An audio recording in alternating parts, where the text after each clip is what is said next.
Et nous avons là un survol de Niort. Niort qui est un peu la capitale des assurances. Vous savez, il y a tous les sièges des grandes mutuelles d'assurance françaises à Niort. Ça faisait partie de la politique d'aménagement du territoire à l'époque gaulienne.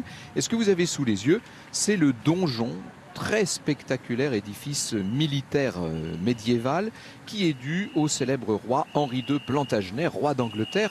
N'oubliez pas qu'à l'époque, toute cette région, toute cette Aquitaine était devenue anglaise par le mariage d'Henri II Plantagenet.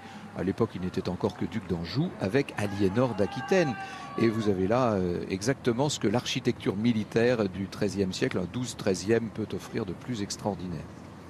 La ville elle-même est une belle ville avec cette église Saint-André qui est une église 19e, tout à fait, j'allais dire sulpicienne, en tout cas elle est tout à fait dans son temps, dans son siècle.